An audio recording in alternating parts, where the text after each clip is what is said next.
nagba-vlogger. Ang problema itong mga imis, hindi naman lahat po may mga sponsor na vlogger, na may sponsor na nagba-vlogger. Minsan kasi may mga sponsor mareklamo. No? Pag meron silang hindi nagustuhan,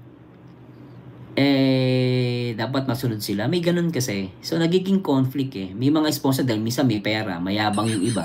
No? Gusto nila sila masunod. Pag sample lang to, ayaw nila ng love team. Siyempre, gusto ni Kalinga Prab magkaroon ng love team. May mga sponsor na vlogger, ayaw nila ng love team. Ilbis na makatulong, nasisira yung programa ni Kalinga Prab.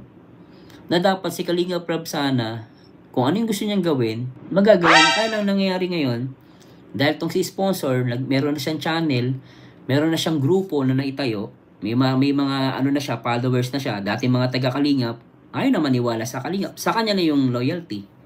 Wala na sa Kalingap, nandun na sa sponsor na vlogger.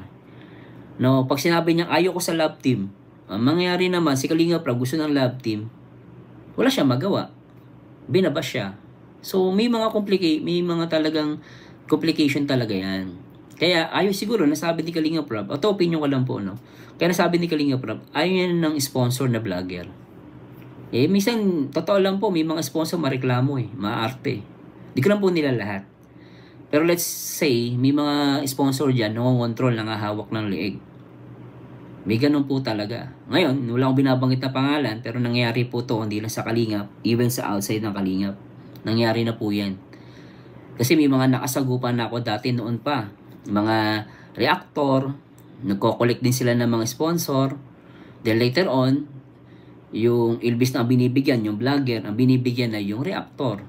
Siya na nasa kanya na yung loyalty ng sponsor, wala na dun sa vlogger. Ito po, labas po ng Kalingap itong sinasabi ko. So, dati-rate, yung sponsor, nagbibigay sa vlogger, dahil siya na yung nagko-collect, nangyayari, itong reactor na to, siya yung naninira, sisiraan niya yung vlogger para itong sponsor, ayun na magbigay dun sa sa tinutulungan. May ganun po. Ito, labas po ng Kalingap, di po sa Kalingap May mga ganyan na po ako naranasan. So, yung loyalty nila, nawala na dun sa, nasa reactor na. So, ako kasi, diba sinasabi ko sa inyo, ako po wala po akong sponsor. Hindi ako nag-i-sponsor. Hindi ako nagkukulik-kulik ng ganyan kasi magkakaroon ng complication talaga. Noon pa yan guys, hindi ko ginagawa yan.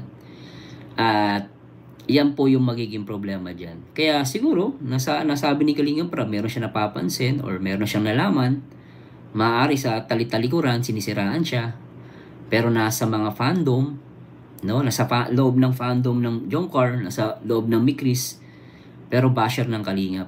So, marami mga ganun po.